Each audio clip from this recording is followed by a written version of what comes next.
Hello, everybody, and welcome to the Elseworlds Exchange. I'm Sal, and I'm joined today by Jason Inman. Jason, welcome back to the show. Thanks, man. Thanks for having me. You may be like, I don't have an impressive sticker on my mic like you do. I'm sorry. I noticed that we see my mic in the new setup now more, and I was like, what am I doing? That's free ad space. It's just sitting there. It's very smart. It also blends into your mic very nicely. Well done. It does indeed. These are great ComicPOP stickers, by the way. If you where can people pick those up? Oh man, actually you can't. I don't have an online store, but curses, Sal. If you're a patron, you might we'll work something out. Patreon. You get them every week. Right. You just keep sending them off every week. The thing is, you don't even need them every week. These are reusable stickers. You can peel them and put them anywhere on any surface, and they will actually they boast that you can re-peel them up to 100 times. Is that a thing now? Are we in the world of reusable stickers? I think we are. I mean, well, here's the thing. Wow. Stickers we're truly in the future, Sal. Yeah, it's amazing. It's a wonder. It's a carnival of delight. Speaking of which, we're talking today about Three Jokers, which is in and of itself a bit of a carnival of delights because it's giving us a beautiful looking Batman book that we've been waiting 4 or 5 years for now. 4 years. Yeah. I think it was announced 2016. That's right. Yeah. So obviously Three Jokers #1 has released. So first of all, there will be spoilers in the chat. It's going to be hard to manage. So I want to warn you in advance. If you're watching the show live, there will be spoilers in the chat. So you may want to avoid today's episode if you haven't had a chance to watch or to read Three Jokers. And I still think we'll be pretty careful. There will be a couple things we'll have to talk about. Exactly. We are going to actually, you might want to just shut off the chat. But we will try, and I'll give you a fair warning if we do actually end up in spoiler territory. But we're going to reference Three Jokers because, as you pointed out, Jason, when we were arranging this episode, this is kind of the last gasp of DC Rebirth. This is it. This is the last remnant. Because it's written by Johns. It's the last thing that will be released because there are other Rebirth titles that... Who knows? I mean, the biggest white whale, I think, of Rebirth is, you remember at the live Rebirth event at WonderCon in 2016 when they announced a Mark Silvestri Batman book? You know, I do remember that. Now that you mention it, I haven't thought about it in a year or two. More. It will never happen, I believe. No, we did not get that Silvestri Batman. They announced it. Wow. And I also believe that was a Joker book as well. I'm sure it was. Yeah. I mean, they all are, aren't they? It's funny. At the end of the day, they're all Jokers. I was looking at the thumbnails for the episodes on this show, and I was like, oh my God. Like, it was Three Jokers right next to Joker War, and I'm like, which Joker is the Joker War? Like, ugh. Like, what a nightmare. Yeah. We're and you and I have talked a little bit about this, but I would be totally fine if the Joker just took a 10-year goodbye. Yeah, right. Because I'm so oversaturated. And it's funny, I don't know if you listen to Rob Liefeld's podcast. I do not. By the way, you totally should. Because Rob Liefeld, besides being a super nice dude in real life, you very quickly understand why he's had the success he's had, because that dude, when it comes to like comics and business, is smart. Yeah. But he brings up this idea. There's one episode where him on his podcast and they're talking through sales, and he kind of comes on this idea, this theory. He's like, why is Warner Brothers obsessed with clowns? And he talks about, when you think about It and It 2 making $1 billion, then Joker, then The Man Who Laughs, then Joker War, then the War of Jokes and Riddles. And he was like, clowns make the money. Yeah. I mean, murderous clowns. It can't just be, like a sad clown. It's got to be a psychopathic murder clown. But yeah. Yeah, we're not going to get the Bozo the Clown biopic anytime. No, we're probably not. But he's right. I mean, it's funny actually. If you ever want like a good template for like success, you should just watch the Image Comics story and follow any of those creators. They all know what they're doing and how to maintain a career 20 years on. They're all entrepreneurs in their own right, and they all knew when to get going when the getting was good. So that's a great wellspring of information. Speaking of people who are getting good, Jason, you're not just here because you want to hear the sound of my voice. You're also here to talk a little bit about your own creation, which is The Sweetest Plum. What's going on in your life, and what's going on with the character you've created with your lovely wife, Ashley Victoria Robinson?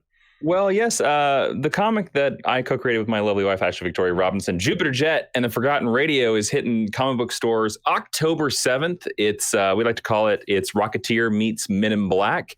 If you like books like Superman Smashes the Klan or even Image's Adventure Man, it's exactly the tone of that type of series. It's all ages. It's for adults. It's for kids. And it basically tells the story of a 17-year-old girl with a jetpack flying through space and fighting aliens and robots. And if that doesn't sound good to you, then I don't know what is wrong with your life. That's what I want to ask. But as you know, in comic books, pre-orders definitely matter in that story. So go to your store, pre-order the comic book, go down the link in the description. Comixology link is down there in Comixology. We're also doing a really cool thing that if you're interested in our journey of this jetpack girl growing up and shooting robots with a ray gun, by the way, she goes to a Western planet. We revealed that very recently. Is that a Star Trek reference? A little bit. There's plenty of Star Trek references in these books, my friend. There's lots of Star Trek references. Mm-hmm. Oh, by the way, here, I'll give you a Star Trek reference right here. Right. A big plot point of Jupiter Jet and the Forgotten Radio is that she goes to a new planet for the first time. It's a little bit of a minor spoiler, but not major. And on that planet, they find a glowing red rock. And for a long time, we were like, what do we name this rock? What do we name this rock? Because it's a very important piece of the plot. And originally, the title of Jupiter Jet and the Forgotten Radio was Jupiter Jet and the Mystery of the Red Rocks. Okay. And decided until the Forgotten Radio took over. But right as we were writing that part of the story, DC Fontana, a great Star Trek writer, she was Gene Roddenberry's secretary, and she worked her way onto the Star Trek original series writing cast. She's responsible for all the mythology of Vulcans. Oh, DC Fontana. So she's a great female writer, and because of that, we decided to name the element Fontanium. Oh, I love that. That's such a great deep cut, and it's I'm sure they would appreciate that. That's really sweet. Yeah, and so Fontanium will be in every volume of Jupiter Jet going forward now. But there you go. But to get off the fact, we are doing a Jupiter Jet contest right now. If you pre-order the book, if you've already pre-ordered the book from any comic store, any retailer, Amazon, Walmart, all those places, you take a little screenshot, make a copy of your proof of purchase, and you send it to jupiterjetcomic@gmail.com. One random person that does this is going to win all these exclusive signed art prints from Jupiter Jet. Plus, we will name a character in Volume 3 after you. That's a sweet deal. Yeah. and it's only for doing the thing you should be doing if you know the comic book industry and you want to save the any of your favorite comic books already, which is pre-ordering, which is like vitally important. It's so important. Yeah. We're actually developing our own idea for like a kind of like info video of just like explaining in simplest terms how to pre-order comics and just get that's a great. Right? A lot of people don't know how to do it. No, they don't. Or like you put the burden of responsibility on them, and they're going to go, okay, you have to take away any obstacle in order to make people. Yep. I mean, as it stands, as you know, and as I know from like self-publishing, you could hand them a comic book. And they're like, I don't have time to read this. It's 20 pages, and I do that all the time. It doesn't have Batman, and I don't care. You have to remove every barrier in order to make it so that they follow their best interests, which is an engaging story and a terrific character. Thanks. But so if any of that sounds interesting, Jupiter Jet and the Forgotten Radio, go pre-order now. That's right. So we're talking about DC Rebirth and how it died. It's funny because I was thinking about how through the lens of... Did it die? Because I feel like it... The question is was it successful? I would say yes. Because it did bring the sales up. And I'm a big believer in Dan DiDio, former publisher of DC Comics, would always say to me that he would judge the strength of his company based on the strength of how is Superman. And Superman was strong in DC Rebirth. Oh, yes. With Super Sons and both Superman titles, Superman and Action Comics, were good. Yep. In Rebirth. And that usually is not the case for Superman. It's not even usually the case for Batman. No. Usually, if Batman's good, Detective's bad. Or if Detective's good, Batman's bad. Right. It's like one of the two. Mm-hmm.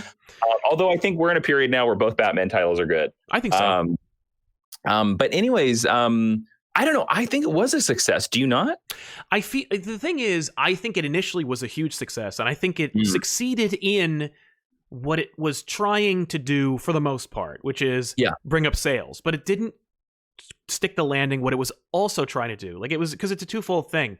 Rebirth wasn't just like a publishing initiative where it's like all the books will have multiple variant cover. Like, it wasn't just a sales perspective driven idea. It was also a story concept that Jeff Johns like pretty much created and then birthed into the line.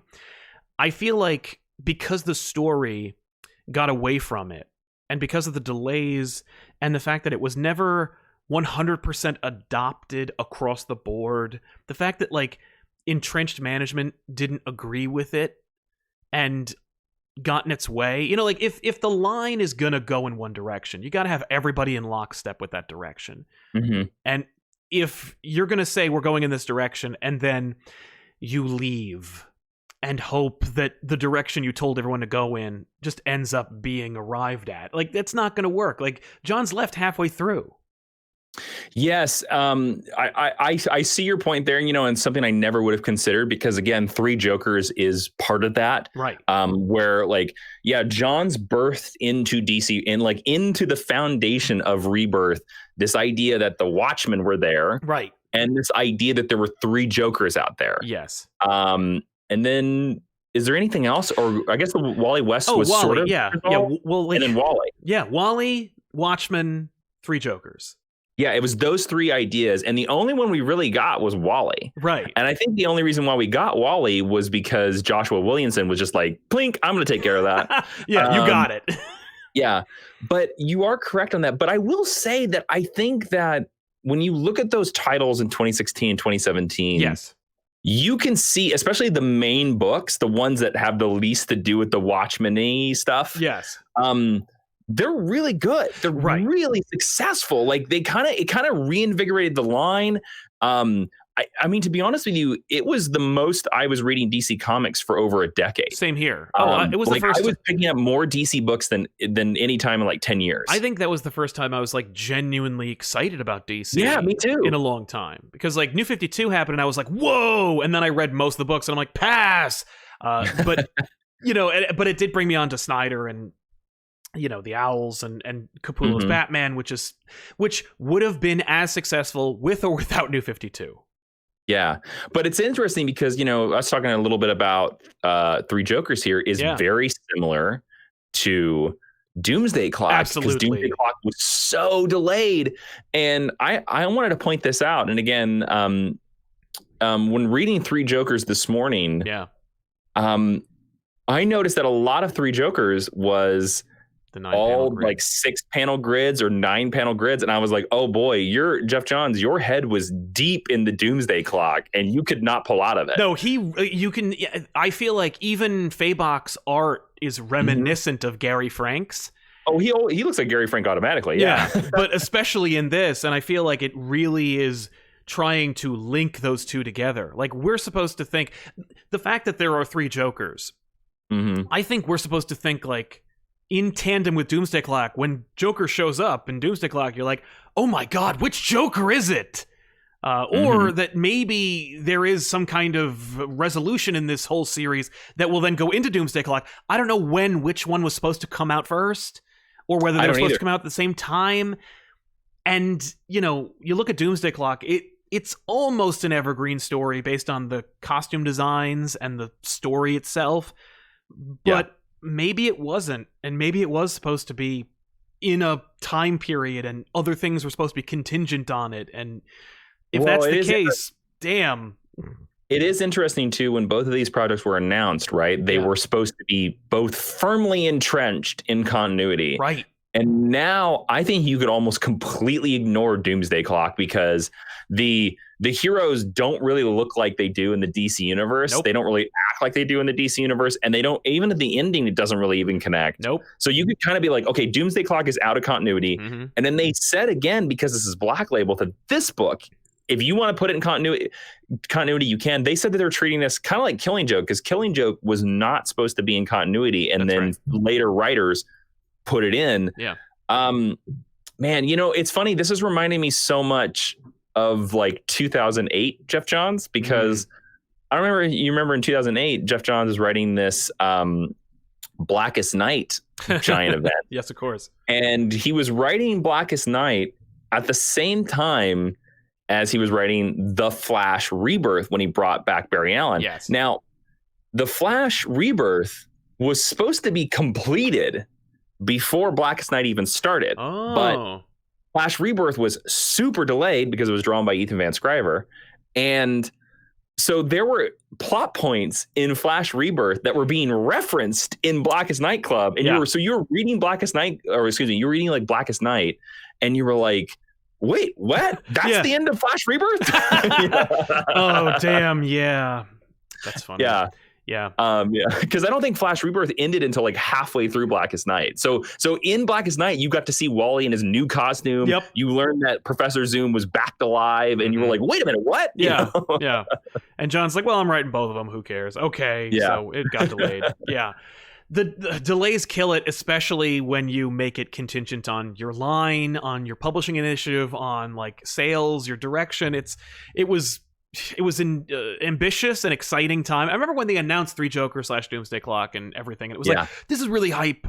I'm really down. Then the hype after the first year, pretty much everyone who was going to be like, okay, screw it, was on that bandwagon. Yes. Yeah. It's interesting. I don't know. You know, Rebirth is such an interesting thing because, again, I do think it did it. And it's like, my biggest thing about Rebirth is I wish it had lasted longer. Right. I wish they would have pushed it a little bit longer, but I get the idea in publishing that, like, especially nowadays, you have to like kind of reinvigorate your line every 2 years to like push any bump in sales. Which is no good. But man, I don't know. Like, I've always felt, and I kind of understand this. I've always felt that comic book publishers should operate more like book publishers, and the idea that book publishers always play the long game. It's not the idea that you're not making your money off of a monthly income stream. You're making your money off a yearly income stream. Exactly. So it's how does the book operate over a year? And I kind of think that, you know, you and I love, like, the runs you and I always talk about are the runs for like the 90s that lasted for like 60 issues or 100 issues or 200 issues. And to me, I'm like, man, how awesome would it have been if, like, you know, Gleason and Tomasi had gotten 100 issues of Superman. It's funny, you know, I am right there with you. 40? It was barely 50. I was right there with you about like how much I enjoyed those and how much I liked the long runs, but at the same time, the runs always petered out.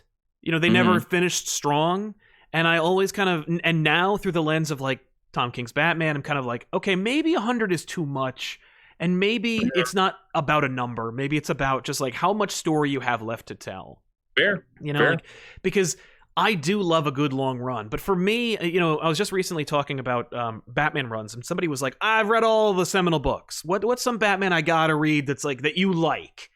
And I'm like, I guess I gotta start with like, you know, start around like Batman number 440 and go until you hit Nightfall and then stop. Because there was this period, and even before 440, but like, you know, what I like to call like the beginning of Tim Drake era, where it's like you had people like Peter Milligan and Alan Grant, and you had artists like Jim Aparo, but also Norm Brayfogle and Tom Mandrake, and there were these like done in 1, 2, maybe 3-part stories, just like that kind of almost weekly serial Batman story where you're like, oh, another adventure. It's not like this long, drawn-out, epic thing that needs to change everything or impact the universe. It's just here's a story. Has to have war in the title, right? Like, here's a story where Penguin fakes his own death, and then at the end of the second part, he didn't. You know, at the end, at the middle of the first part, he didn't. You know, but. It's what you're talking about too. I was going to throw in that reminds me very much of those comics at the same time. The Detective Comics run by Denny O'Neil with Norm Brayfogle. Yeah, they were done in ones, and it reminds me of post Infinite Crisis when Paul Dini took over Detective, and all of his issues, with the exception of like I think maybe 1 or 2 storylines, all are done in ones. Right. Yeah. Well, and what's frustrating is, you know, that's the parlance of comic book recommendations and talking. You know, you have to talk about like story. Like, what's that one? I just had difficulty trying to explain like what that period of Batman was, and you got to give it a name anyway. With Dini, you know, nobody really remembers the fact that he did that, and that those stories were like still really great, good. but also really short and digestible. But they do remember, you know, like Return of Hush. You know, like you have to name those things that he did that like had a big impact or had a big story name on it. Well, it's the same thing too. Like I've been talking more and more about, you know, and that's definitely a product of that television has become more serialized. And I think comic books have become more serialized.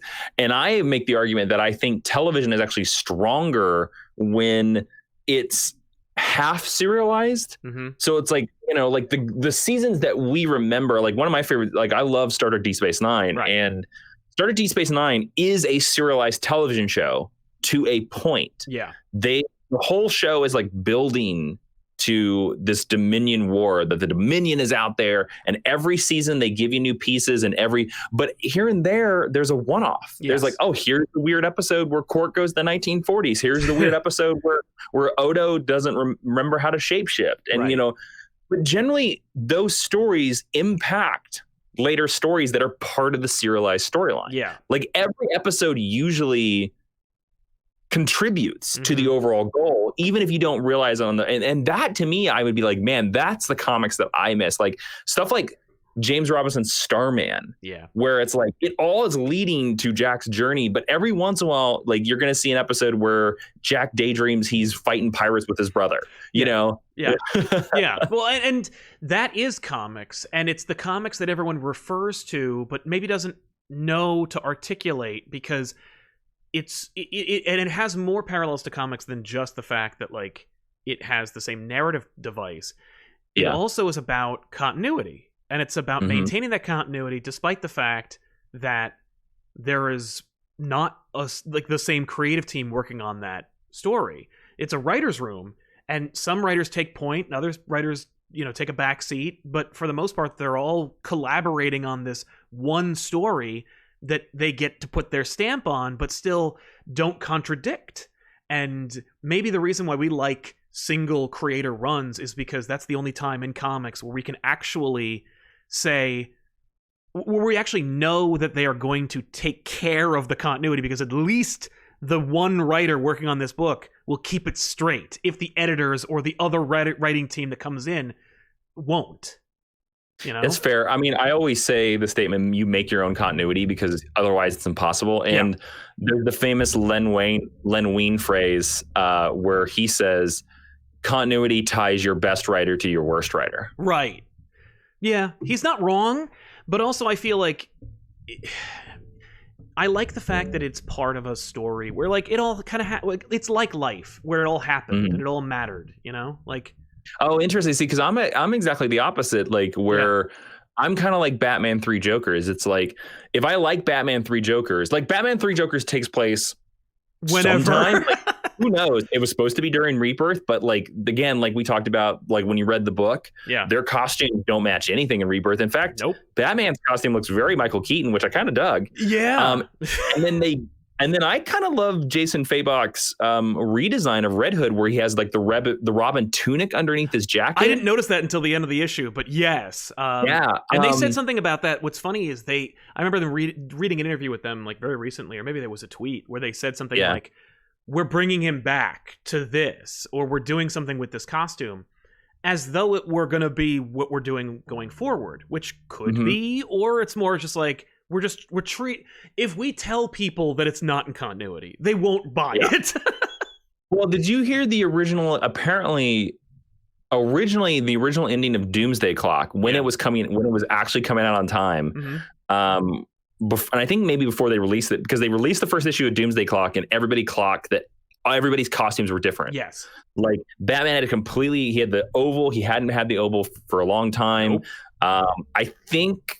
You know, and their original explanation was that Doomsday Clock was a year ahead of everybody else, and that the rest of the DC Rebirth would catch up. And then Doomsday Clock got delayed and delayed and delayed. And then eventually I think they were like, we can't wait on this thing anymore. So, well, and it just so happened to be convenient because everyone was wearing their most iconic version of their costume, it could take place whenever or never. Yeah. Well, and that's the kind of the thing I think with Three Jokers, right? Like, I'm going to read a story, and I guess this is what I prefer. I'm going to read Three Jokers, and based on how much I like it, that's where I'm. Nope. Hang on, we got to catch up with you. All good? Okay, we're back. All right, cool. All good. So basically, I was going to. Yeah, basically, I was going to say that, like, whether I like the story or not is going to determine whether it fits into my continuity. Like, I kind of look at comic books like Doctor Who. Doctor Who's continuity makes no damn sense, and that's part of the gag. Right. You know, so like to me, comic books are the same way. Yeah, that's fair. I also, oh, that's funny. I also believe that like even though there is like, you know, the official history of the DC universe, the official history of the Marvel universe, the official history of whatever, or like a reboot or a crisis will set up the new continuity. Everyone kind of has their own continuity. Yeah, 100%. I mean, that's where headcanon comes from, but like it's I think more subliminal than just saying, no, in my headcanon I have a spreadsheet that says what happened, what didn't. No, it's more about like subliminally you know in your heart what did and didn't happen. Sins Past is still in Marvel continuity. It is. But for most people, it didn't happen. No, it did not happen. For editors, it didn't happen. For people who've never read Spider-Man and are going to jump in for the first time, it didn't happen. I mean, for me, I ignore One More Day. You gotta. I do. To me, Spider-Man making a deal with the devil just doesn't track. No, and what's funny is they keep reminding you. Like, that's one of those things where they just keep reminding you that it did happen.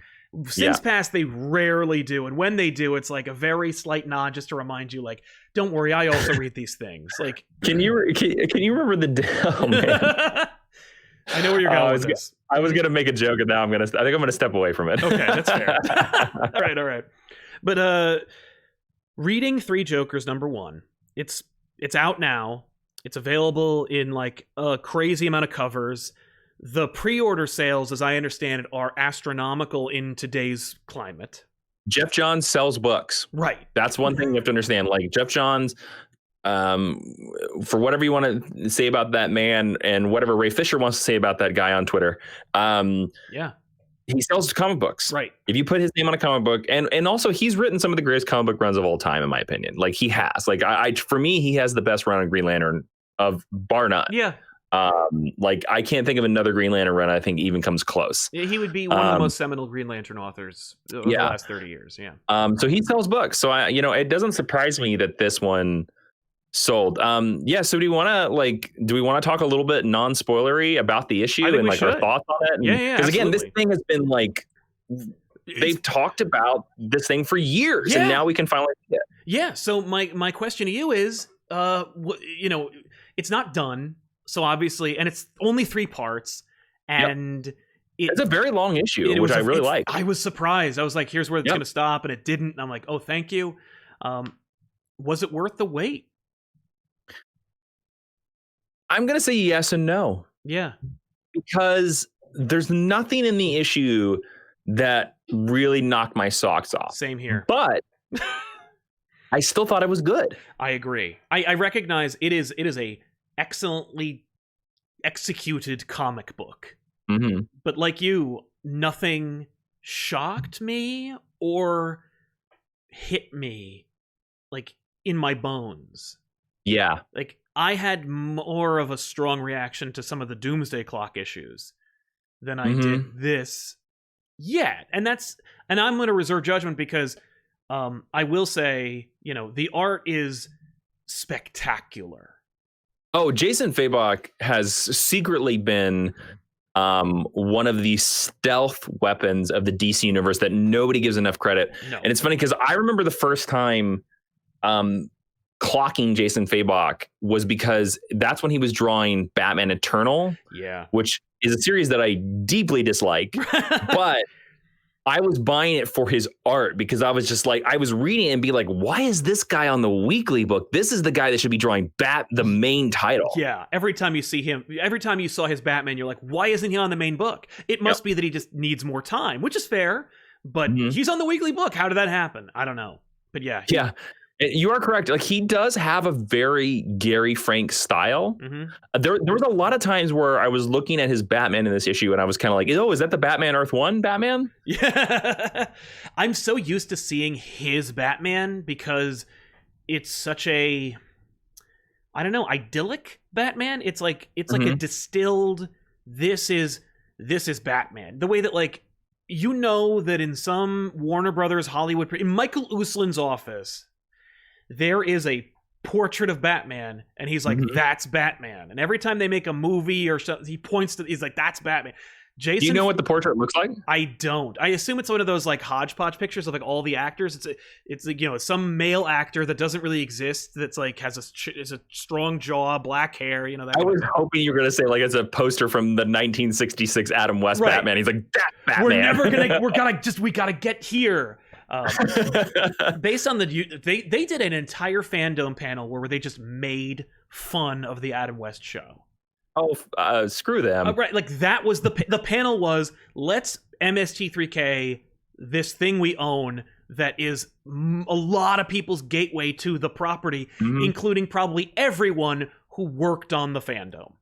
Yeah. I was like, how mean-spirited was that? That's a shame. That's a shame, because Batman 66 does not deserve.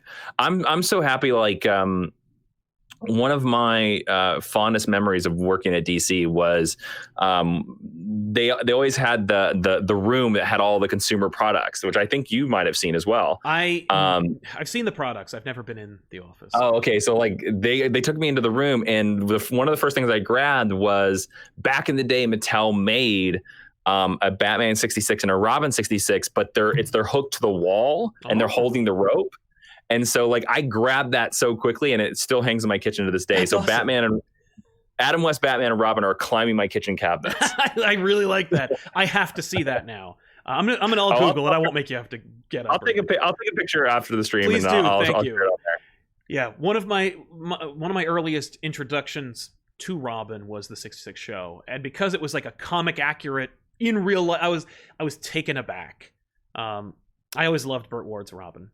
It's still, be honest with you, it's still, and we talk about this a lot, that my wife and I talk about this a lot too, where Burt Ward's Robin is, I think, a big reason why we haven't seen Robin in the main movies, because I think people mostly think about Burt Ward's Robin and how, let's be honest, how lame a character he is, because he is lame. He's annoying. He's like very annoying. And I think a lot of people think Robin is annoying because of Batman 66. Yes. And you're like, no, but Tim Drake. Right. You know? And Dick, like you had 30 years of Robin before the show even happened, and he had agency.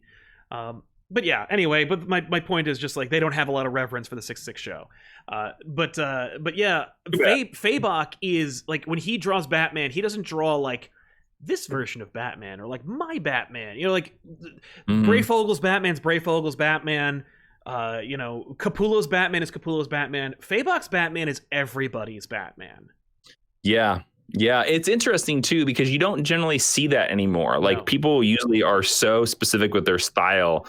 Like, yeah, Fabok's art really lends itself to being like, this is the entire DC universe that you're seeing here. I want to mention too, and this is not a spoiler bit, is that I love that the beginning of the issue is framed around Batman's scars. Yes. The idea that like there's this sequence where you see Alfred is like healing the cuts, and then they go closer on some of the scars, and then they do this sequence where they show you like, oh, this is where Bane broke his back, this is where Killer Croc bit his arm. Yeah. And to be honest with you, outside of an image in Batman Black and White that Alex Ross drew where you saw the scars, which is a great image, I don't know if we've ever done something like that in Batman comics before. And that, to me, if that's true, then that's a testament to Jeff Johns that you can add something new to a character that's been around for 80 years. I will. There's one instance in which that happened. Yeah, it was, and it might actually be in the collected volume now, but it was in a bonus story for Wizard Magazine by Jeff Loeb and Jim Lee from Hush. Oh, is that Hush 1.5 or a half? Or yes. Oh, interesting. Yes, you're right. Where Catwoman is like looking at him being patched up, and we see a couple of flashbacks done in that beautiful, like, painted Jim Lee style. Well, you know what? I'm going to say this. Most people don't know this, but back in the day, Jeff Johns and Jeff Loeb shared an office in Hollywood. So, and they shared that office when Jeff Loeb was working on Hush. So I'm just going to say that, like, they came up with that together. Right. And they both said that we can, and it just took Jeff Johns like 20 years to get to it. That's fair. But great, but there's nothing derivative or exploitative about the sequence in Three Jokers #1. That sequence is excellent, and highlights some of Fabok's strengths in fight composition, because you don't get a lot of it. There's not a lot of fighting in this issue, and so he's like, here's some highlights. And what's funny to me was when we saw the Bane sequence, I was like, ooh, like, because every time you reference Bane, for me, I'm like, oh, it's in continuity. Because you're time dating it, yeah. Because for me, I'm like, oh well, Bane isn't really iconic. It's Bane like Death doesn't. of Superman. It's the same thing. Like if you say Death of Superman happened, you're just like, oh, boom, okay, got it. Like if you put Doomsday in your story, okay, it's in continuity, because Doomsday is an exploitative thing that existed to be in continuity and kill Superman. End of story. You got me.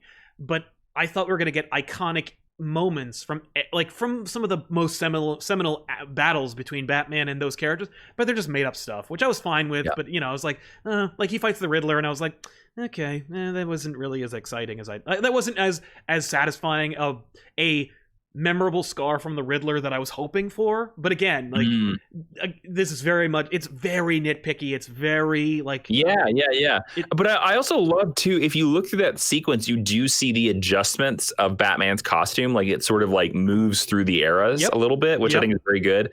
We also got to give a mad shout out to Brad Anderson, because I think the coloring is fantastic in this issue. It is so good. Yep. Well, the thing is, the whole issue, hopefully this whole series, is like, it's had 3 years in development. It doesn't take Fabok 3 years to draw 3 issues, so they've had a lot of time to make it as like exemplary as possible. I hope so. Yeah. The only thing that for some of the movies that have been delayed. Yeah, that's true. But I think it's expertly crafted, and I think one of the things that's like a really nice testament is actually on the cover you see equal size in the lettering for Johns, Fabok, and Anderson, and so it's like Anderson is doing as much heavy lifting as Fabok or Johns in executing Three Jokers. So can I ask you a question? Yeah. I know they've revealed this somewhere, and you might know this more than me. So we do see. I mean, okay, this is a slight spoiler for everybody out there, but they've talked about this in the press, so I don't know if it's that much of a spoiler actually. So okay, slight spoilers, everybody, right now. 3, 2, 1. There are 3 Jokers in the issue. And they've revealed in the press who the 3 Jokers are. Do you know who they are? Because for me, I'm looking at the issue and it's like one of them is the Killing Joker. Yes. One of them is like the Joker of the 70s who kind of did the Joker fish and killed Jason Todd. Yep. And then it seems like the third one is the Golden Age Joker. That's right. Yep, you nailed it. Is that correct? Okay. Yeah, it's all right. Yeah, actually, Jason Fabok has a YouTube channel. Does he? And if you haven't subscribed, you should. He has like a few thousand. Go to right now. Yeah, he goes into like the development of all the apocalypse. Yeah, the Fabocalypse. He did all the variants for this book. Oh wow! Of which there are many. It took him 100 years. Right, and he talks about which Joker each one is, and he says like the one is the methodical. Like there are poses that he's actually homaging from the seminal moments that they came from in this issue or in those issues. But yeah, methodical. Like Batman #1 Joker is the non-smiling Joker. It's the one who killed Jason Todd and used the laughing fish, and the other one is the Killing Joker. But they also reference that like one of them is also, well, they're going to reference the Endgame New 52 Joker. Oh, I wish they wouldn't, but okay. I know he's, I think, one of the variants, but like I think he's gonna be in it, and based on the plot, he could be a fourth Joker. Okay, all right. So, do we want to get into full spoiler territory? Because I think we're at the point now where maybe we want to talk about the ending and then also like give some theories about the Joker themselves and what the hell we think this issue is trying to tell us. Exactly. So we are going to get into spoiler territory. So if you are spoilers for the ending, we don't want to ruin it for you. And the book literally came out this morning. So I really don't want to ruin it for you. So please, if you're listening, don't. If you don't want to be spoiled, and warn anybody else who's around you. Let's talk about the ending of Three Jokers. We are going to talk about the ending of Three Jokers #1, everybody. So please, again, watch it, because I'm very much a anti-spoiler person myself, and we've done a lot to prevent it. And we actually, like, to be honest with you, I think we can talk about this without even telling you what the final scene is, which is probably the biggest spoiler of the entire book. We will not mention that at all. Yeah, there's something that happens in this issue where I went, that's the big moment they want us to talk about. Yeah. And we will not talk about that moment. We will not. So, yes. So, okay, so big spoilers. Right. 3, 2, 1. All right. So this issue really gives the idea that the Joker acid, if you touch it, you become a Joker. Right. And so for me, and let me tell you, the impression I was getting from this issue was, so everybody that has ever touched the Ace Chemicals, whatever, has possibly been a Joker. One of the Jokers we've seen over the last 80 years of Batman. Yeah. Was that what you got from this issue as well? I did. Because, well, this issue had a lot of references, and it was very reference heavy, and I was almost like a little done by the time we got to the three bodies, and I was like, okay, we get it. These are the guys from these are the guys who look like guys from Killing Joke. Why are we doing this? But yeah, I don't know what the plan is, besides that, like, Golden Age Joker is like, we're like this, that it's deliberate. Mm-hmm. Yeah, I don't know. Like, because again, like we see all three of those Jokers in the same house, in this old like house. Yep. They're talking to each other, and it seems like Golden Age Joker is their boss because Golden Age Joker is maybe the first. By the way, I will credit Jeff Johns for doing the Golden Age Joker, because that has always been my favorite Joker, because I read that issue as a reprint when I was a kid in junior high, when I first get into comic books. Yep. And I always loved the idea of the Joker like going on the radio and being like, I will murder this person at midnight. Yep. Stop. And then somehow he does it. Yep. You know, I always really liked that. And then so when the Joker became like fish, I was like, I don't like this as much. Right.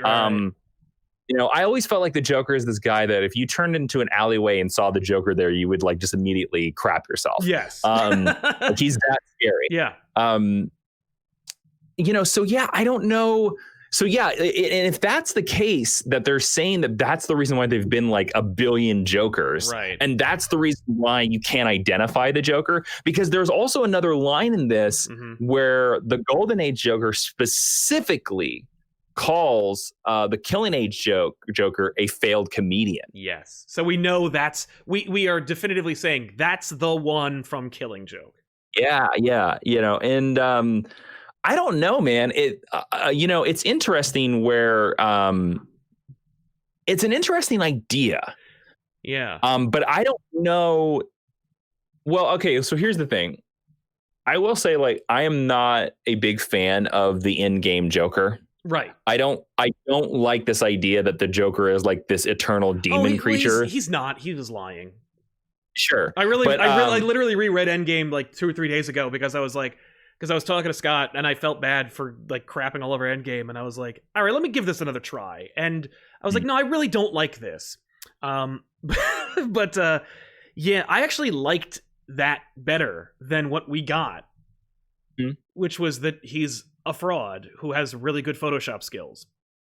I don't know. I don't like that. I don't like it either, because he's like, clearly Snyder's Joker is operating on the assumption there is one Joker, and he's like an updated hodgepodge of everything that you know about the Joker, which is fair. I'm down for that. But yeah, I don't like it as much as I like the Joker the Joker I know, the Joker I can identify, the Joker that you see in every story pre 1999, like up until about like No Man's Land. You're like, I get the Joker, and every Joker is the same Joker. Yeah, I always liked the idea that Grant Morrison introduced into Batman R.I.P., where the idea that like the reason why the Joker changes is because his brain is unstable. Right. Like he's insane. So that's the reason why like every 2 or 3 years he changes. And I kind of thought that was like the perfect retcon for why the Joker has changed. Yeah. Because I'm like, a crazy man would look different every 2 or 3 years or act completely different. It's interesting because I will say that I think this idea that there are all kinds of people, there's more, it definitely leans to the idea that there's more than just 3. Right. It's just that these are the 3 that are caught now. Well, I think that's why this book is called The 3 Jokers, because it's like, no. There's like 12 Jokers. It's just, we're going to talk about these 3. I think from a writer's standpoint, I think that's a very interesting idea, and I kind of see why you pitch it. Yeah. I will say that, again, this is without having read the other 2 issues. That leans to me for my continuity that this is going to be off on its side. Like, I'm not going to incorporate this into my Batman continuity, I think. Well, and I think that would be wise, but I also fear that based on the sales and the impact that this will have on the Bat mythos, suggests to me that the next writer won't be able to help themselves. Fair. It's inevitable. We're going to get 5 Jokers, 12 Jokers, nonstop Jokers.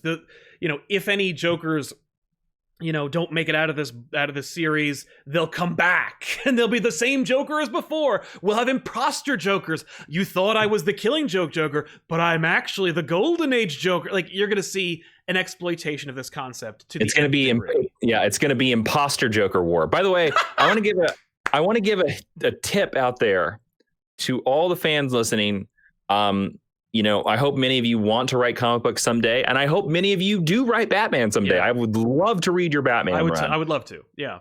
Pro tip for you. Stop putting war in the title of your comic book events, because we're now 3 events deep of where joke and war is in the title. Yes.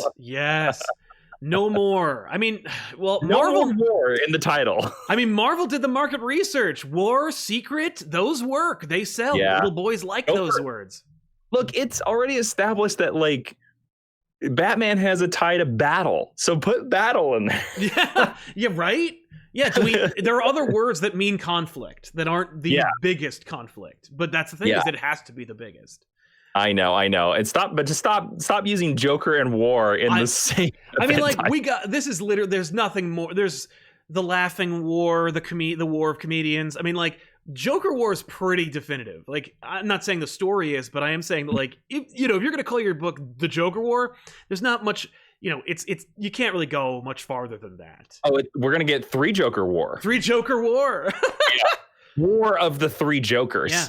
Joker identity crisis. We're going to see a lot of this. We haven't even touched the surface on crises. Oh boy, yeah, the Joker we have crisis. No, I think crises of to be honest with you, once you do Final Crisis, it's like put it to bed. It's over. Right. It's yeah, but no, Heroes in Crisis. Oh boy. The ultimately, though, when I read this issue, I was like, finally. But I tried to divorce myself from the time and everything, and just I took it as it was. Right. Let's just look at this book. Hey, new book. Mm-hmm. It is spectacular looking, and I was intrigued by the interplay between the protagonists. Mm-hmm. But there was nothing there that made me go like, holy shit. I can't wait for issue 2. Here's the thing I would say about that. And I agree with you. There's nothing in this that made me immediately be like, I have to read issue 2. Right. But I will say this.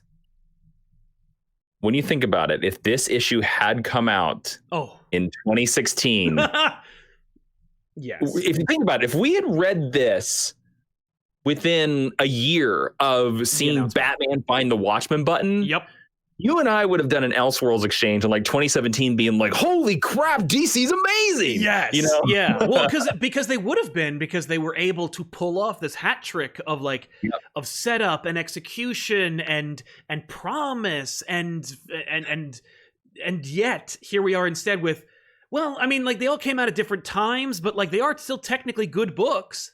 Mm-hmm. You know, it's like I have to give, by the way, I'm sorry, I laugh because in the chat, everybody is giving their Joker War pitches. World War Joker. And for me, the best one is Paul Baker did 2 jokes, 2 riddles. 2 jokes, 2 riddles, 4 Batman. I don't know. Yeah. What's the next one? 4 Batman. And you're like, oh, wait a minute. So there's Bruce Wayne. There's John Paul Valley. There's Dick Grayson. There's gonna be Luke Fox. He's gonna be Batman eventually. Luke Fox. Red Hood put on it in Battle for the Cowl. Tim Drake did too. So now it's 6 Batman. Yeah. 6 Batman. War of the 6 Batman. You could do a whole crisis about Batman. I mean, they did. Could. I think I even mentioned it on this program once before, and it seems like they're doing with this Flashpoint movie that I always said that the movie version of Crisis on Infinite Earth should be all the 5 movie Batmans meeting each other. That'd be cool. I mean, we're gonna get maybe 1. Well, yeah, we'll get a movie with 2, like because I have a prediction that Batfleck dies at the beginning of Flashpoint. Sure, yeah. I would not be surprised. Yeah, maybe they even open Flashpoint with that that crazy future. I think it's the teaser. I think Batfleck dies, and then that's what makes Barry run into the past. But anyways, we're talking about 3 Jokers here. 3 Jokers, yeah. Well, look here. I would say, to be honest with you, based on just the issue, no circumstances of it being delayed, no circumstances of anything else. I mean, if I was rating this, do you rate out of 5 or a 10? I don't know. I usually do 10 because it has more nuance. 5, it's kind of all end all be all. You know what I mean? You know, if this is a 10 out of a scale of 10, 10 being the best, I'm probably giving this a 7.5. Like this is a solid 7.5, if not an 8. Like this is the art's astounding, the coloring's astounding, the writing's really good. It is engaging. Right. And it's intriguing. And that's what I read. There's so many modern comic books where you read them and you're just like, okay. Yes. Did anything happen in 20 pages? Doesn't seem like it. Yeah. And in this, several things happen. Right. Like there are several turns. Now, part of that is also it's 48 pages, I believe. But it felt great. Like it was a robust book that didn't feel too long. That's the thing, is that it is for me it's an 8 because it's just an execution alone. It's everyone is in character. There's twists and turns for those characters that are believable, and part of that, the art and scripting and like it's all great. For me, the only thing that's holding it back from being a 10 is like, now that I see it executed, do I even like the premise? Well, and that's something I would agree with. Is I don't know how much I care about learning that there are more Jokers or anything like that. But I'm also like the worst person to ask for this, because the Joker has never been and never will be my favorite Batman villain. Right. And I also think he's overused. So it's like one of those things where it's like, if you give me more Joker, it's just going to kind of make me be like, well, I don't need more of that. Yeah, if this had been the only Joker story, if there wasn't if there wasn't a Joker war happening at the exact same time, if Doomsday Clock didn't happen yet, or if it had just happened, I'd be in a much more different position. Batman Who Laughs makes it so there was already 2 Jokers as it was. Yeah. Yeah, you're right. Like, and see, that's the power too. And this is a thing that we try to say all the time on our podcast, that like fans, this is why like when you hear writers say this phrase of like, you don't give the fans what they want, you give the fans what they need. Right. And fans get mad at that statement. And I understand. I'm a fan too, because if you're a fan of the Joker, you're constantly like, gimme, gimme, gimme, gimme. Mm-hmm. But if you're like, you know what? If we take the Joker off the board for 3 years, we say editorial mandate, the Joker cannot appear in any book for 3 years. You want to read the Joker? Go read the past stuff. 3 years of nothing, and then 3 Jokers hits. This hits like a nuclear bomb. Right. Oh, absolutely. It would sell like 300,000 copies. People would be going crazy about this book, and everybody would be like, "Oh my god!" But it's because of the anticipation, and you miss Joker. But because Joker hasn't left comic books for 20 years, there's been no drought. There's been no absence. He has not had any break. Yeah, he's had no break. And to be honest with you, I almost like he's overused now. He's so overused right now. Yeah. And it's bad enough that he's overused, and this is a Joker. This is a seminal. This is attempting to be a seminal Joker story in an age when we have the Joker War, and it's already oversaturated. And the book is about having extra Jokers. More Jokers. If it were a meta commentary about the oversaturation of Joker, that would be kind of brilliant. I hope it might actually be going in that direction. You know what? I will tell you this, my friend. If that is where this is going, right, then I will stand up and applaud Jeff Johns. Yes. If this is a story about how Joker is too overexposed, there's too much of him. Yep. Well done. I'll be honest with you, dude. If you want, I'll be down. If you want to like make an Elseworlds exchange for every one of these Joker issues, I'm down. That'd be cool. It's not much of a commitment. There's only 2 more left, so we could do that. Yeah, there's only 2 more. Yeah. I love that. That'd be great. Because I think. Do we want to dive into some super chats? I think we have to. Yeah, absolutely. Okay. By the way, just tossing it out there, if they do decide like we're gonna like no, it's the 3 Jokers, but we're gonna make like 100 Jokers. I hope they do like the definitive art for like female Joker, like the first female Joker, and it's like they really overdo it, and then it's like, and then she dies immediately. Like, no, this is the thing that they're gonna do for the next 30 years, but it's creatively bankrupt, so don't like it. Yeah, it's funny because it'll be just the opposite of like Dark Knight's Metal, where it's like, okay, how many evil versions of Batman can we have? And this one will be like, how many different versions of Jokers? And then I'll say, Jeff Johns, you should have retitled this into Infinite Jokers. That's the sequel that he's setting up that won't happen for another 10 years. Just for me too. So this issue is great and all, but does it even matter? The reason this story was worth a damn was that it mattered in the long continuity of Batman. If not, then the story kind of loses its mystique. The question is, I mean, like, in the grand scheme of things, if you only care about continuity, no.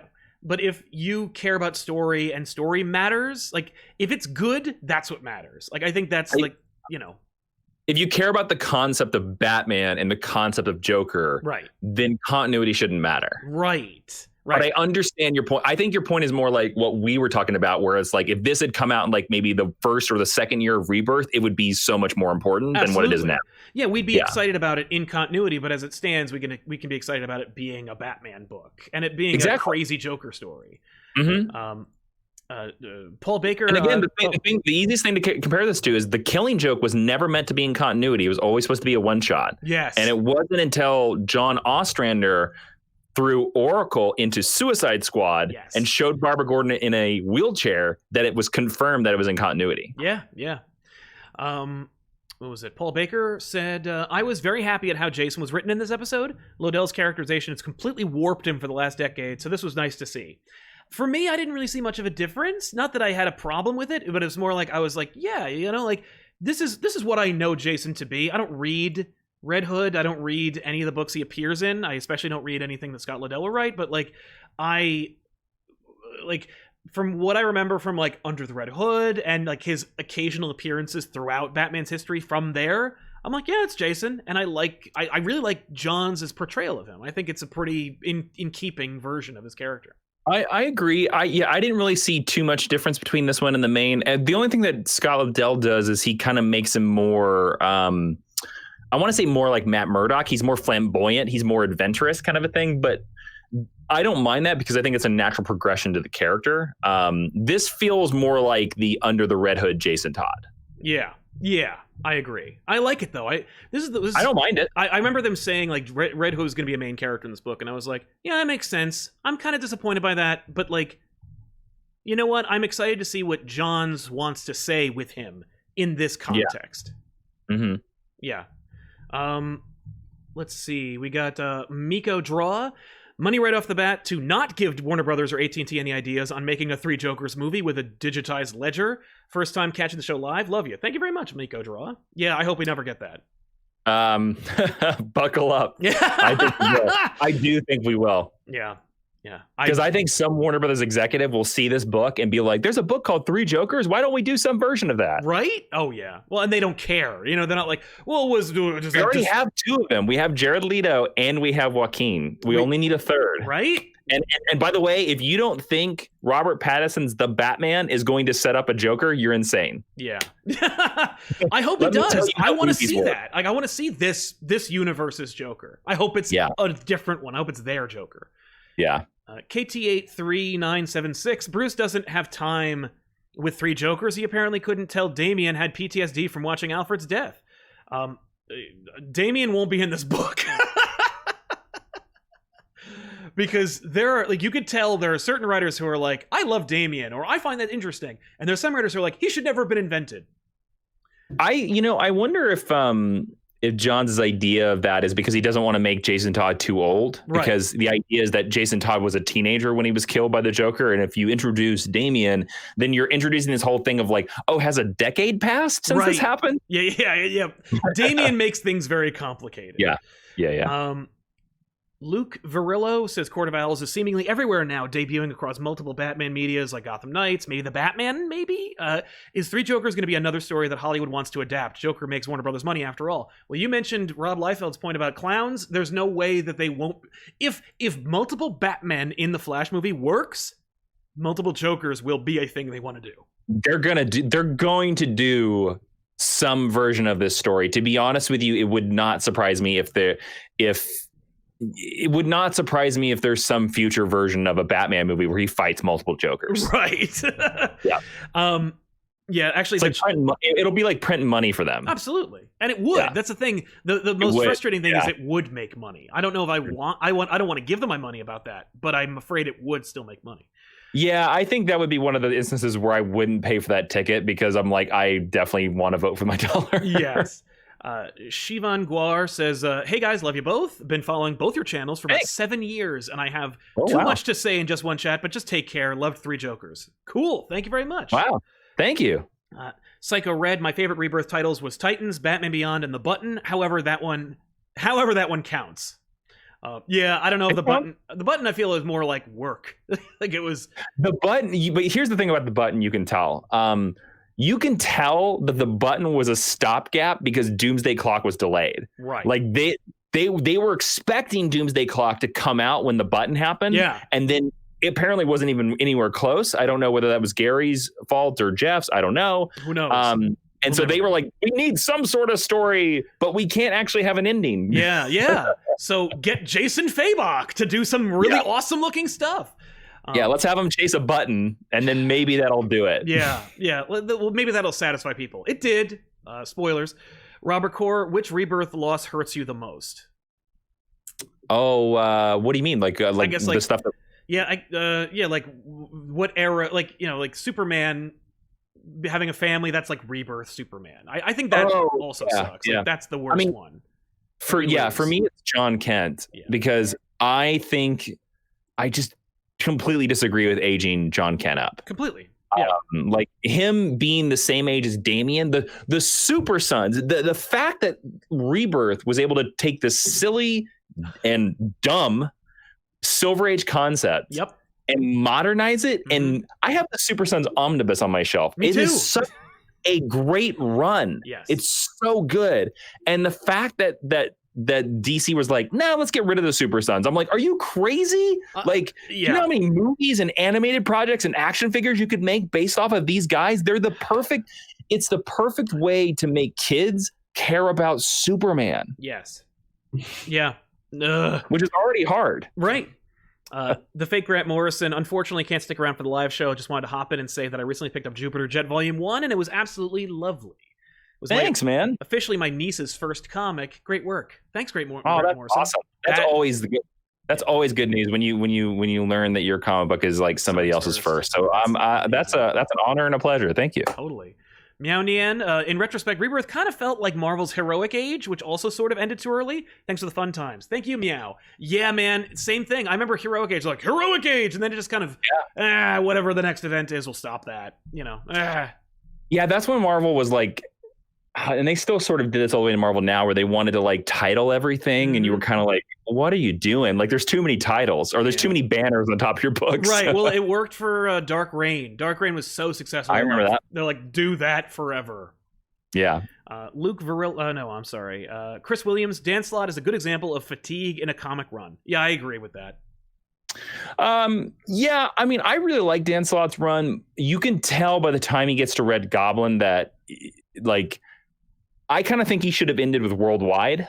Right. Like, because I like the story of Peter's company being large, but the company, as soon as the company went bankrupt, I think that's where he should have said, goodbye, everybody. I'm walking off stage. I put him back where he came from. Goodbye. But also, I mean, I love Superior Spider-Man. Yeah. And I kind of feel like that's the apex of his run. Like, that's the top. And like, but also, like, you know, one of the hardest things to do as a creator is to know when to leave the stage. It's really hard. And when you have like a book, I know how much Dan Slott loves Spider-Man. Like, he desperately loves that character. It's his favorite character. And I kind of understand at the same time where you'd be like, I don't want to give it up. Yeah. Yeah. So I don't blame him for sticking around, you know, longer than he did. Right. Luke Varillo, delays keep me a trade paperback collector and not a regular comic subscriber. Imagine if TV shows didn't have new episodes ready each week, not during COVID. Artists and writers should be held accountable. It's a fair point. Yeah. It's a fair point. It's the only industry where this is a thing, where it's like this weekly model of delays, because this is a fact that I've always heard from people, comic book historians and stuff like that. They always say nobody remembers that Watchmen was delayed. Yeah. Nobody remembers that Watchmen was delayed, because they just remember it as the trade paperback, but it was delayed. Like, several issues of it were delayed. Yeah. Yeah. And nobody knew, like, you know, it was going to be, there wasn't like anticipation like there would be, like there was for Doomsday Clock. What's it called? Luke S681. I think if you have a huge story that's going to affect the continuity going forward and you want it to come out quickly, Gary Frank shouldn't draw it. I think that if you have the plan and you know your people, I don't think it was all Gary Frank's fault. I'll just say that. I think so. This is a rule. You know, give me all the money and put me in charge of DC or Marvel or whoever, you know, or all of the comic book industry. Yeah. To me, our publicity team would not talk about or even hint or even solicit. The biggest problem is they'll solicit the story before it's done. I think you shouldn't solicit one issue until the entire arc is done. Yes. That way it also, not to interrupt, I'm sorry, but it also allows you to preserve the story as it is and not change when the winds cross or when someone on Twitter starts fans. Yeah. Because they didn't do that back in the day, because they were like, who cares? They'll buy it. They're going to buy it anyway. Who gives a shit? And it's like, put it out anyway. They'll either buy it or they won't. And I agree with that. Like, and that's the biggest problem is that they mentioned 3 Jokers, and I get it from a publicity standpoint. You're like, Jeff Johns on the Joker. We want to talk about this, but they shot themselves in the foot because it took 4 years for it to come out. Yeah. Right. You know, and so this book, even though it's going to sell really well, I guarantee you its numbers would have been double. Yeah. If it had come out when it was the problem. It's the same problem as early Image. Right. Those books were huge, but their sales started dwindling like crazy because their books were delayed. Yeah. Yeah. And they were the mockery. Like, they were the number 2 publisher, but like everyone professionally made a joke at their expense because they're like, you don't know your business. Like, you don't know how to like budget your time. You're all just making fun of stuff, or you're making your Flash, but you're not actually putting anything out. And he is correct. Television does not do that. Neither does movies. So like, most recent example, Star Trek Discovery was supposed to come out in like spring, then COVID hit. Yeah. And instead of just releasing it, and they were releasing weekly, but they were not finished. Like, their post-production was not done. They were like, you know what? Let's delay this because we don't have as many people working on this, and we don't want to like get to episode 7 and then be like, well, you got to wait 4 months. You mean like Rick and Morty? Yeah, like Rick and Morty, yeah. Sorry. All good. Luke, David Skelton says, just wanted to say hi to Jason. Jupiter Jet 1 and 2 are so fun. Read it. Love when you all get together and talk comics. Thank you very much, David. David is an awesome patron of mine, so and I always appreciate his support. So I love that he showed up in the chat today. Same here. Joe Aldrich says, "Hey guys, love the show. Hope you have a great day. And here's some money to help keep the lights on." Thank you very much, Joe. Appreciate it. Really does help. Well, Sal's lights are on, so it's working. That's right. Infamous Cavalier. I'm glad to see Jason being used more. I don't want to call it being used. Are you using me, Sal? Is that what this is? You are being used. Yeah, we are raking you over the coals. No, we appreciate Jason being on the show. We're really lucky to have you. I love coming on the Comic Pop every single time. So we love it's an honor for me. Tevia, why did DiDio kill Rebirth with Bendis? Bendis is not the one thing that happened. It's a gross misunderstanding to suggest that like Bendis showed up with a butcher's knife and slaughtered a guy who doesn't work for the company anyomore's direction that he didn't have agency over for a year before Bendis showed up. Like, I'm sorry. No, DiDio did not kill Rebirth with Bendis. Can I ask you a question? Yeah. Where do you think, if you had to pick, because I honestly don't know, right? Where would you say is the line? Like, where is the end of Rebirth? Right. Heroes in Crisis. Because it is somewhere in there. It is pre-Bendis Superman. Yeah. I think it's Heroes in Crisis. Oh, really? I think Heroes in Crisis is the bullet in DC Rebirth. I don't think it's like the thing that changed. Like, because they ended the whole Wally storyline. They ended the Wally storyline and disrupted it in such a way that clearly indicated that's not the direction you were going to go in, and retconned DC Universe Rebirth. Did they? Yeah, because they changed when they show the Barry Wally embrace. They then show you like Wally being like, Barry being like, "You're Hope," and Wally being like, "Oh," like Wally clearly not wanting to be Hope anymore, and it's like. So you deliberately changed the tone and direction of the inception of DC Rebirth with this event. Oh, interesting. I was like, ooh, that is a choice. You're probably right. That's not a bad point. It's probably Heroes in Crisis. Yeah. Right. What did you think it was originally? No, I have no idea. I honestly, I don't know. Yeah. It's one of those hard things because it's so nebulous. You're just like, I know it's not when they took off the banner, right? Because they took it off like 20 issues in, I think. Yeah. Which is smart. So, I'm glad they did. Yeah. Stephen Price, do you think they will have a cop-out ending? No. Unless you think the Doomsday Clock had a cop-out ending, in which case, yeah. I was not a fan of Doomsday Clock's ending. I liked it. I was like, ooh, like, but again, I like it. I in my own headcanon, I'm like, no, this is what happened. Like, this is real. I also will like just say that like I was just not a fan of Doomsday Clock all around, just because I just don't think the Watchmen should meet the DC universe, and like their tones didn't match for me. Right. I don't know. I'm gonna tell you what. I'll put $1 million on this ends with a cliffhanger. Oh, I hope you're wrong. Well, but think about it. Jeff Johns is a cliffhanger king. He is. And I think this book will end with a soft conclusion. Yes. And then like one little Easter egg. So that way for years, fans will ask Jeff, "Oh, are you ever going to deal with that thing with the Joker baby or whatever the hell it's going to be?" Whatever they want. If they want to hire me to do it. Joker dog. Yeah. And so that way for years he can be like, and then 5 years down the road, he'll be like, "I'm finally going to pay off," because that's what Three Jokers was. Three Jokers was the cliffhanger of Darkseid War. Yeah. I'll put $1 million. There's a clip. I'm not taking that bet. Yeah. TB, love these discussions. Thanks for taking the time to share your thoughts with us. Maybe one of the Jokers is Daredevil after his crossover with Batman, where it ends with him laughing hysterically. Yeah, that was very weird. Headcanon accepted. Yeah, one of the Jokers is that Earth's Daredevil. Because, by the way, the Batman Daredevil crossover takes place in a non-canon, separate DC multiverse Earth. What? Yeah, that's the Earth where Titans versus X-Men happened, where Superman, Spider-Man happened. There's an Earth in the DC universe. Fantastic Four. Yeah, where the both universes exist in the same place.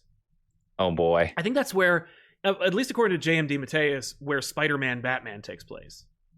Oh boy. All right. I kind of like this idea that there are all kinds of Jokers. Like they're just weird Jokers out there. Right? Like, yeah, I love this. Cubenix, which one is Harley banging? All three? This story's interesting, but not going into my headcanon. Well, none of them, because Harley has absolutely no tether to Joker anymore. And I I'm pretty certain Harley won't be in this book. Yeah, I get the impression that kind of like Damien, I get the impression that Jeff Johns doesn't want to deal with Harley. Yeah, I don't blame him because I wouldn't. She does complicate things. Exactly. Which Joker enlisted Harley? Why? Yeah. Well, also you got to realize he's dealing with 3 Jokers that are pre-Harley. Right. All 3 of these are pre-Harley. Yeah, they're all pre-Harley. Oh my god. So I don't know. Let's put this. Do you think we'll see Harley at all in the storyline? Yes. I think it's inevitable. I think you kind of have to deal with her now. I think because she's so important. And any good editor, which we know Mark Doyle is, would be like, "Hey, have you thought about putting Harley in here?" Yeah. Hey, I noticed there was a shot where Joker's in his lair. There's no photo of Harley. There's no clown hammer. Nothing. You can't have them pop that in there somewhere. I guess. Yeah. Where's the hyenas? Yeah. I think you got to deal. Oh, I mean, here's my question too. How would you characterize the 90s Joker? Because for me, I kind of think about the 90s Joker he starts out with a ponytail, remember? Because they gave him long hair because he went and fought Superman and then he fought Asbats. But then at the end of it, he got a haircut and that's the Joker that kills Sarah Essen. Yes. I still think that's the one that killed Jason Todd. Like I'm happy to lump that in. That. Having read Starlin's story, I was like, yeah, no, that's the same Joker. Like the guy who kills Sarah Essen, absolutely. I think he's as sadistic and plus he has to be the one who crippled Barbara Gordon because of what happens to him at the end of that story. Oh yeah. Interesting. So, it's also interesting that now that there are definite, if you go off this story, there are definite, like the Joker who crippled Barbara is different from the Joker who killed Jason. Yeah. They're not the same person. Because that was something that was interesting. Like it kind of gave Jason and Barbara a bond. I like that. I liked that too. And if this falters and fails, it will have always happened in my head, so I don't care. Fair. Yeah. Dan Wesley, hope you guys are doing well today. Just got through 3 Jokers. Number 1, I'm not interested in the story so far, but the art's fantastic. Still too pricey. Yeah, the one thing you can't ding it is on his art. It's amazing. But yeah, it was I think $8, $7. It's pricey. Yeah, I don't know. But I bought it without looking at it. I literally just went, nah. Let me look at the cover on it. Hold on, scrolling. I don't know. I think it's $6.99. Yeah, I think you're right. It's $6.99. You're absolutely right. It is. Yep. So okay, $7. Yeah, that's a lot. But you do get double the book. That's the reason why I don't care about it. And also, like, I read this digitally. Me too. But I know. I haven't seen it in a store. Is it normal size or is it like the bigger, like the Black Label books? I think it's just a regular size book. Okay. Which is unfortunate because I would love it to be huge. Yeah. Because those books I don't mind being pricier because like the paper stock is better, the cover is better. Dead Earth. Yeah, you see where your money's going. Right. By the way, hey, what the hell, Batman Last Night on Earth? Wasn't that huge? Why was that like a regular size book? What a disappointment. I was like, you got Capullo, he's getting to do whatever he wants and you don't give him like all this real estate? Lame. Anyway, that's just a little ding for me. Saud El-Thani says, good day to you too, Mr. El-Thani. Thank you so much for hanging out with us. Welcome to the show. We're just about to end. Dex Baker says, Doomsday Clock and 3 Jokers all spun out of much hyped Darkseid War. If that gives us all an idea for how long we've waited. Yeah. Darkseid War is the beginning of Rebirth. Well, because Dr. Manhattan kills Metron in that as well. Yes, he does. Yeah. There's no way Wally having some of those powers was part of Johns' plan. No, and I don't think there was any plan of the Man Who Laughs becoming Dr. Bat Hatton. Yeah. Because that character didn't exist 4 years ago. Nope. Nathan Ritzema says, off topic, but have you seen Superman Man of Tomorrow? And if so, what are your thoughts on it? Yes, I saw it on Sunday. I really enjoyed it. Jason? Oh, yeah? I have not seen it yet. It's pretty good. Like it's got a very different style. It's trying to do something really interesting. It does a nice job. I really enjoyed it.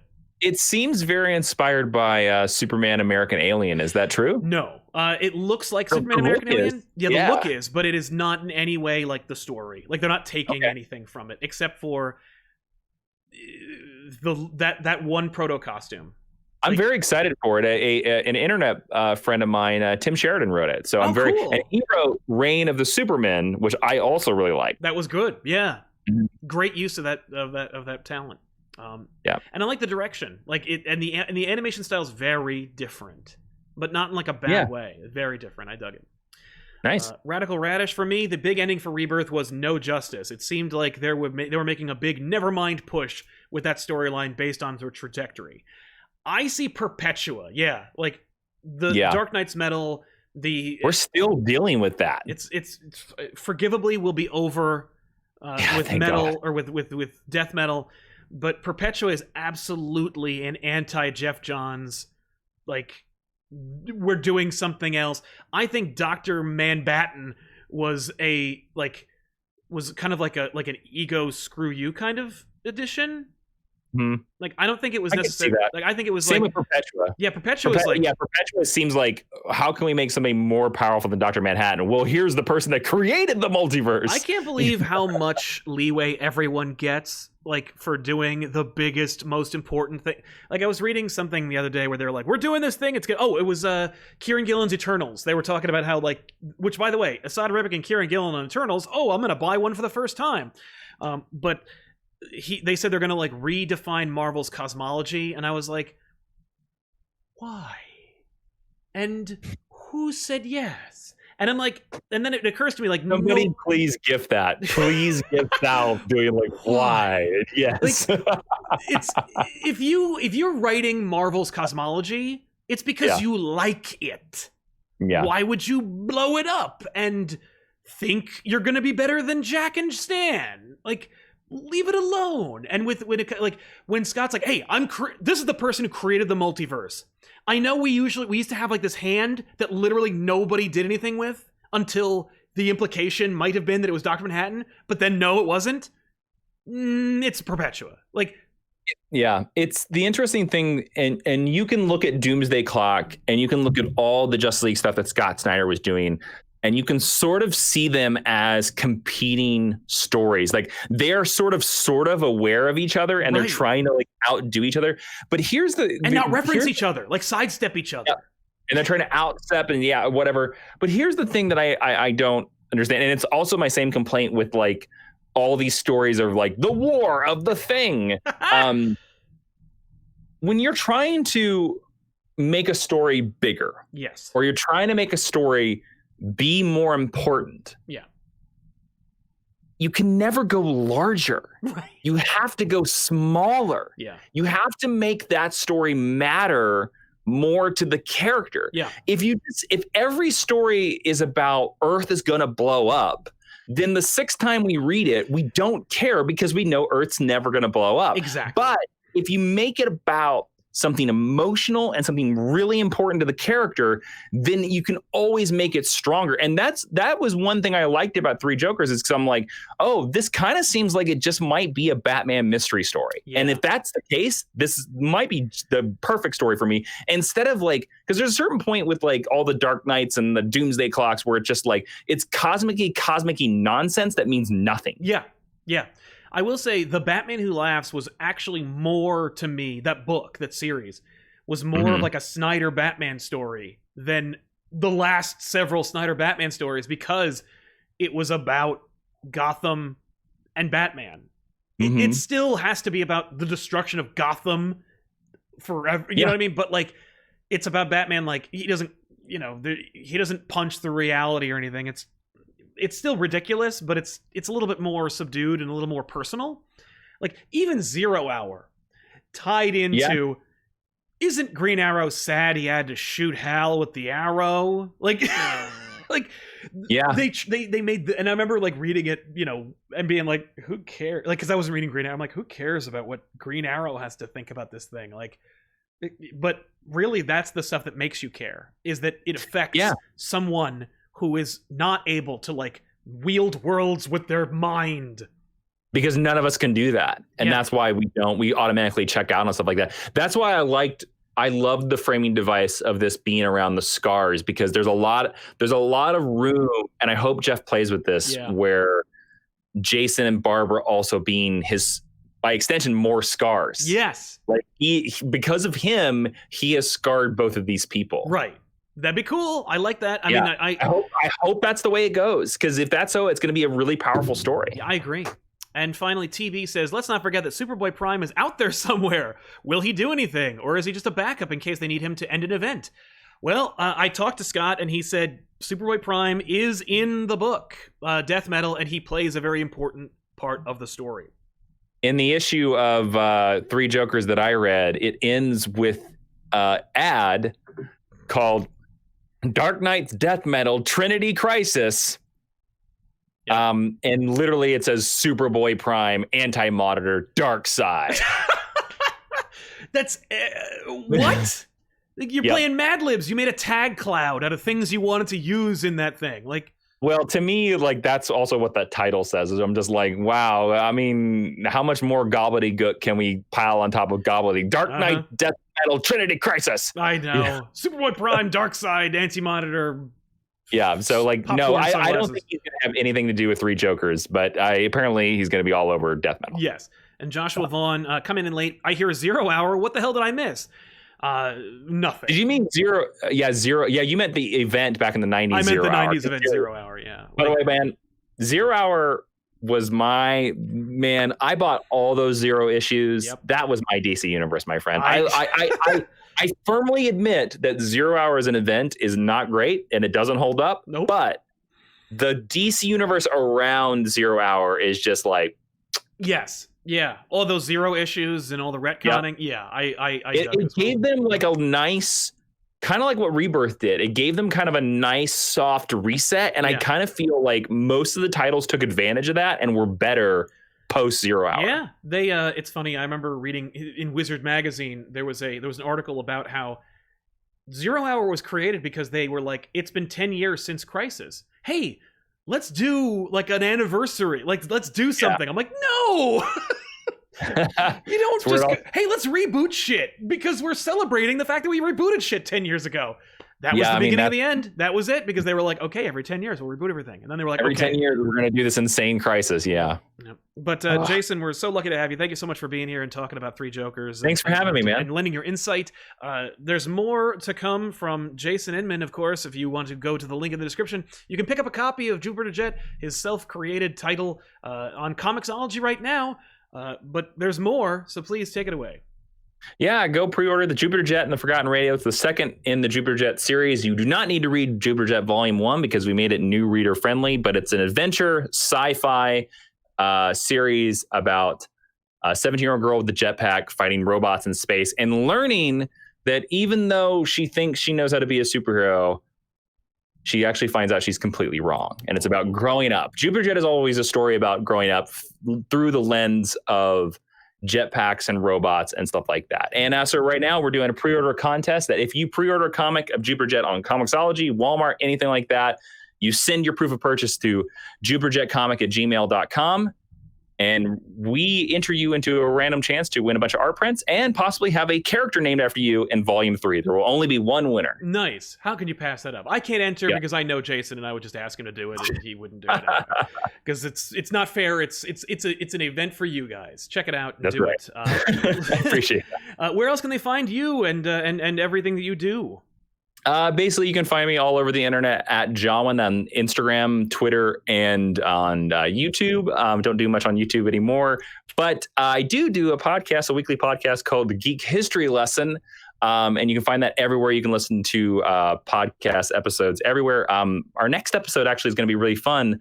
We're doing the Superman chronological timeline. Oh, so we are saying how old we think Superman is, right, based on his adventures. We're slotting all his adventures into his life. I'll just tell you, based on mine, Superman is way older than you think he is. That's the only way I can make it work. Yeah. But we have a very special guest for that episode. It is a person that has played a Kryptonian. No, that's cool. I'll have to ask you after the show. Yeah. Of course, if you want to help us out, the best way to do so is to subscribe to this channel. Subscribe, hit the bell for notifications, like the video if it helps that too, and we'll see you guys next week with an all new episode. Thanks a lot for watching. I'm Sal. That was Jason. I'm Jason. Bye. So long.